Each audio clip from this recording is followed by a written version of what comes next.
সুখবর.com, আমি সুখবর.com-এর ডিজিটাল বিভাগের হেড। আমি আমার আবেদনে মাত্র 5টা কার্ড চেয়ে আবেদন করেছি নির্বাচন কমিশন করার। মাত্র 5টা কার্ডের জন্য আমার রিপোর্টারকে আমি 2 দিন এখানে পাঠাইছি। পাঠানোর পর প্রথম দিন দেয় নাই, দ্বিতীয় দিন তাকে 4টা কার্ড দিচ্ছে, বলছে 5টা দিন। 3টা গাড়ি স্টিকার জন্য আমি আবেদন করেছি, কাগজপত্র, ড্রাইভিং লাইসেন্স সব কিছু অল এভরিথিং আমি দিয়েছি।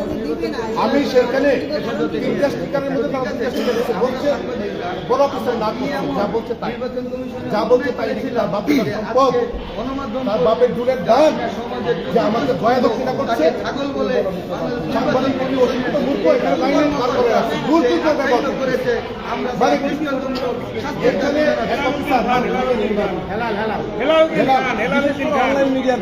এখানে সাংবাদিকদেরকে দেখতেছি ওরা সকাল থেকে বিকাল পর্যন্ত অনেকেই অপেক্ষা করে সাংবাদিকদের যান বিরক্ত করেন না, করেন এবং এক পর্যায়ে মনে হয় সাংবাদিকদেরকে ছাগলের বাচ্চা বলে গালি এবং একটার পর একটা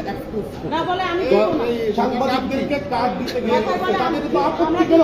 প্রথমে একটা পায়তারা করছে অনলাইনে আবেদন নিয়ে, অনলাইনে আবেদন করে তারা করছে একটা দুর্নীতি। আমাদের 14,000 সাংবাদিকদের তথ্য পাস করছে, এই তথ্য পাস করছে, এই জবাব দিতে এখন পর্যন্ত দেওয়া হয় নাই।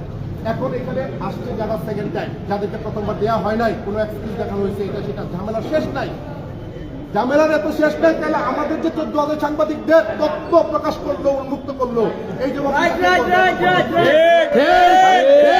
14,000 সাংবাদিকের তথ্য প্রকাশ করছে, তথ্য ফাঁস করছে, এই অনলাইনে আবেদন করার নাম করে এখন অফলাইনে এখন দেওয়া হচ্ছে। অফলাইনে নিতে আসা এখানে শত শত সাংবাদিক হয়রানির শিকার হচ্ছে। আমরা এটা প্রতিকার চাই। আমরা চাই নির্বাচন কমিশন এটা ওরা সুবিবেচনা করবে এবং সাংবাদিকদেরকে মানুষ মনে করে মানুষ হিসেবে তাদের সাথে ব্যবহার করবে। সাংবাদিকদেরকে ছাগলের বাচ্চা বলে আজকে গালি দিচ্ছে, কালকে কুত্তার বাচ্চা বলবে, 2 দিন পরে দালাল বলবে, চাকরিদার বলবে। গতকালকে আপনারা জানেন, গতকালকে সাংবাদিকদেরকে পুলিশ ইচ্ছা মতো করে পিটেছে। সাংবাদিকরা ছাগলের 14 নম্বর বাচ্চা না, এরা মানুষের কোনো কাতারেই পড়ে না।